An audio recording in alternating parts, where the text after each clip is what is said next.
Mukunda jewellers వారి Purvi gold and diamonds November 1న KPHBలో ఘనంగా ప్రారంభం. ఓపెనింగ్ ఆఫర్ గా ప్రతి 3 లక్షల కొనుగోలుకు ఒక బంగారు నాణెం ఉచితంగా పొందండి. చలసాని శ్రీనివాస్ గారు, ఇప్పుడు వైఎస్ఆర్సీపీ ఎమ్మెల్యేలు అసెంబ్లీకి ఈసారి రాకపోతే నెక్స్ట్ టైం వాళ్ళని డిస్క్వాలిఫై చేస్తాను అనేది ఆంధ్రప్రదేశ్ స్పీకర్ చెబుతున్నారు.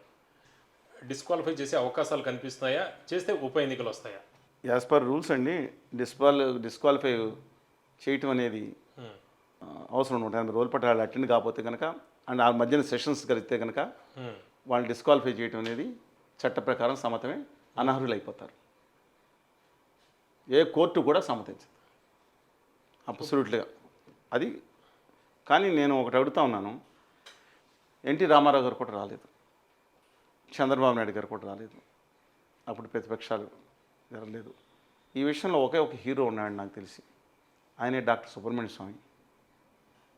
1975 ఎమర్జెన్సీ టైంలో 76 టైంలో అంటే మేము స్కూల్లో చదువుకుంటున్నాం, కొంచెం వామపక్ష భావన ఉండేది, ఎమర్జెన్సీ వ్యతిరేకంగా స్కూల్లో ఉండగా కూడా కొంచెం తిరిగి వాళ్ళం, కొంత తెలిసిన ఆ రోజుల్లో మాకు హీరో ఎవరంటే సుబ్రహ్మణ్య స్వామి. పార్టీ ఏదైనా కానీ ఏబీపీ వాళ్ళు తీసుకొచ్చారు. ఇప్పుడు ఏబీపీ కమ్యూనిస్టులు అందరూ సిపిఎం పార్టీ అందరూ ఒకటే. ఆ రోజుల్లో ఆయన ఆఖరి సమావేశాలు ఇంకా 3 రోజులు, ఆ రోజుల్లో ఆయన అరెస్ట్ చేసి మీసా కింద లోపలేస్తారు. మీసా యాక్ట్ ఉంది కదండి, maintenance of internal security act. అందువల్ల ఆయన ఏం చేశాడంటే సర్దార్జీ తలపాగా పెట్టుకుని వచ్చేసి సంతకం పెట్టేసి ఇటు మిగతా దేశాలకి పట్టుకుంటారని అప్పుడు లేదు, బ్రెజినేవ్ గారు ఇందిరాగాంధీ గారు అన్నా చెల్లిలా ఉండేవారు, ఆ దేశంలోకి వెళ్ళాడంట పట్టుకుని. మిగతా సాయంత్రం మధ్యాహ్నం ఆయన చూసుకునేటప్పటికి వైస్ చైర్మన్ ఆయన సంతకం ఉంది. ఈయన ఎప్పుడు వచ్చాడు పట్టుకోండి అంటే ఈ కెమెరా లేవు కదండి అప్పుడేమి, ఎప్పుడు వచ్చాడండి, ఎవరు వచ్చారు చూస్తారు కదండి, సర్దాజీ కదా ఆయన. తను కాపాడుకోవడానికి ఒక డేర్ అని ఎందుకు ప్రస్తావించారంటే ఆ రోజుల్లో మనం ఒక గొప్ప వాళ్ళని కూడా చెప్పుకోవడం అవసరమని ప్రస్తావించానండి. వీళ్ళు దేనికోసం చేస్తున్నారు తర్వాత సంగతి. కానీ నా అభిప్రాయం ప్రకారం ఇప్పుడు చంద్రబాబు నాయుడు గారు తనకు అవమానం జరిగింది నిజంగా. ఆ రోజు చెప్తున్నాను, ఒక మాజీ ముఖ్యమంత్రి అని కాదు, ఒక ముఖ్యమంత్రి కుమార్తెను, ఒక ముఖ్యమంత్రి భార్యను, ఒక మంత్రి ఎవరైనా కానీ నెంబర్ ఆఫ్ అనకాపైన ఒక మహిళను అసెంబ్లీలో తప్పుగా మాట్లాడారనేది నాకైతే అనిపించిందండి. వాళ్ళు ఎన్నెన్ని ఉపమానాలు ఇచ్చుకోండి అని ఏడ్చాడే దాన్ని కూడా ట్రోల్ చేయడం కాదండి. జీవితం నేను అంత ఎక్కేకాడ్స్ని చూడలేదు నేను. కానీ ఏదన్నా ఆ విధంగా చేయడం, ఆయన మనస్తాపం చెందడం అనేది, ఆయన అది వదులుకుంటాం అనేది తప్పు లేదనుకుంటున్నాను. ఈవెన్ డిస్క్వాలిఫై చేసిన జయలలిత గారిని చీర లాగివేసి చాలా అవమానకరంగా ప్రవర్తిస్తే ఆవిడ శపథం చేసి నేను తిరిగి ముఖ్యమంత్రిగా అయ్యి వస్తానన్నారు. అదే చంద్రబాబు ఎన్టీ రామారావు గారు చేశారు, జగన్మోహన్ రెడ్డి గారు ఇంతకుముందు చేశారు. ఇది కొత్త కాదండి, జగన్మోహన్ రెడ్డి గారు లాస్ట్ టైం కూడా రాలేదు.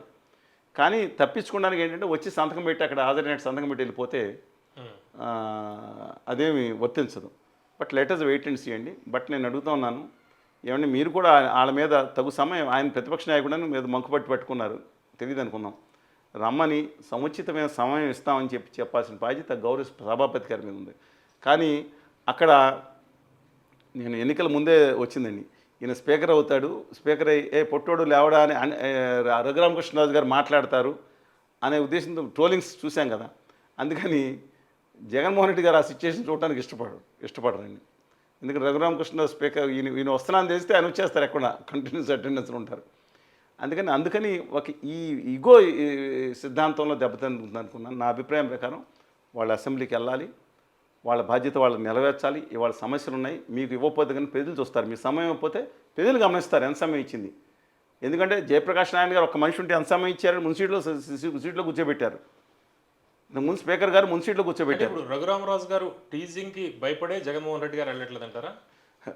రఘురామకృష్ణరాజు గారు మామూలు కాదండి ఆయన. మీరు ఆయన టిట్ ఫర్ ట్యాట్లో చాలా స్పెషలిస్ట్ అండి ఆయన. మీరు అనుకున్న దానికంటే కూడా ఆయన కోడిపందాలు వేసే రాజు గారు అవి ఉంటాయి కదండి, రెండోసారి అన్న తూర్పు సైడ్ కొట్టాలనే కాక ఉంటుందండి. అంటే రఘురామరాజుని చూసి భయపడే జగన్మోహన్ రెడ్డి గారు వెళ్ళట్లేదు. భయపడో ఇష్టపడకపోవచ్చు, మీరు భయపడవచ్చు, నేను అసలు ఆయన చూడటం నీకు ఇష్టపడకపోవచ్చు. కానీ రఘురామకృష్ణ ఈయన అసెంబ్లీ కూర్చొని రఘురామకృష్ణరాజు గారు అనుభవించే యొక్క ఆయన స్పీకర్ దాంట్లో కూర్చునేది ఆయనకి ఈయన మీద కేసు పెట్టింది అనుకుంటే ఆయన ఆనందం అనుకుంటున్నాను నేను.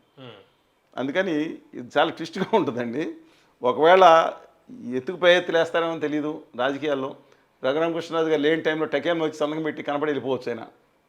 అంటే పారిపోయాడు అనుకుని ఆమె పారిపోవడం కాదండి, సభలో అటెండ్ అవ్వచ్చు, ఆయన అటెండ్ కాకపోతే ఆయనకు అవమానం జరుగుతుంది అనుకుంటే ఆయన ఏదో చెప్తా తప్పు పద్ధతిలో వెళ్తున్నారు, దిక్కుమాలి అడ్వైజర్లు ఎవరున్నారో తెలియదు. ఏమండి, పి జనార్దన్ రెడ్డి గారు ఉండగా కాంగ్రెస్ పార్టీకి ప్రతిపక్ష హోదా వచ్చిందా? 26 మంది సభ్యుల్లో దమ్ముండి ఆయన హైదరాబాద్ బేదశ్వరి శశిధర్ గారి దగ్గర నిలదీయలేదా?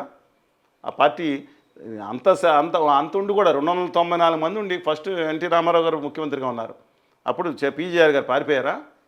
ఆ తర్వాత చంద్రబాబు నాయుడు గారు అయ్యారు. తర్వాత 98లోనే బీజేపీతో కలిసి వచ్చారు. అప్పుడు పారిపోయారా? 98 to 99 కలిసిన తర్వాత కూడా పార్లమెంట్ ఎన్నికల తర్వాత కూడా 99 వరకు అదే ప్రభుత్వం కొనసాగింది కదా.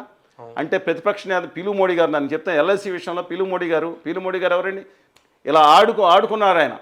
పార్లమెంట్ తీసుకొని ఎల్ఐసి ₹1,25,00,000 తీసుకెళ్ళి దిక్కుమాలని కంపెనీ పెట్టుబడి పెట్టి ఆదాని గారు దాంట్లో 1,00,000 కోట్లు పెట్టినట్టు పెట్టింది అనేది అప్పటికి ఆయన సొంత మాంగారే దేశ ప్రధానమంత్రి. అలాంటప్పుడు గజగజలాడిపోయింది ప్రభుత్వం. హోంమంత్రి రాజీనామా చేశారు టీటీ కృష్ణమాచారి గారు, హెచ్ఎం పటేల్ గారు secretary, LIC chairman SR Chaudhary గారు అందరూ రాజీనామా చేసిన పరిస్థితి వచ్చిన దమ్ముండి ఆయన ప్రతిపక్ష నాయకుడా? అంతే ఒక ప్రతిపక్షాలు ఒక నేత, అంతేగాని చాలామంది ఉన్నారు కదా.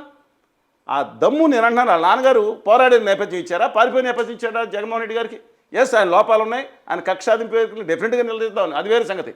ఆయన ఆలోచించుకోవాలి. ఆయన 2011లో 2009లో ఎవరిని సోనియా గాంధీ గారిని ప్రపంచంలో 10 ప్రతిభావంతమైన శక్తులుగా ఉన్న వాళ్ళని ఎదిరించలేదు ఆయన తప్పుదారి పడుతున్నాను. నేను చెప్పిన ఆయన పాలనలో 2009లో ఎలా అయితే తప్పుదారి పెట్టారో, ఏది తన నవరత్నాల మీద కాన్సన్ట్రేషన్ చేసి హోదా విభజన హామీలు ఇచ్చి విద్యార్థుల్ని ఉపాధికి కల్పిస్తే ఆయన తమ్ముడు 20 ఏళ్ళు ఉండేవాడండి. కక్షాదింపు చర్యలు ఒక టైపు వెళ్ళిపోయి ఆయన తప్పుదారి పెట్టారు. వాళ్ళు కూడా మా హంబుల్ అడ్వైజ్ చూస్తారో తెలియదు, అడ్వైజ్ టు హిమ్. మీరు దయచేసి ప్రజా సమస్యలు మాట్లాడండి, హోదా విభజన హామీలు మాట్లాడండి. వాళ్ళు కాడిపడేసిపోయారు, మీకేమైంది?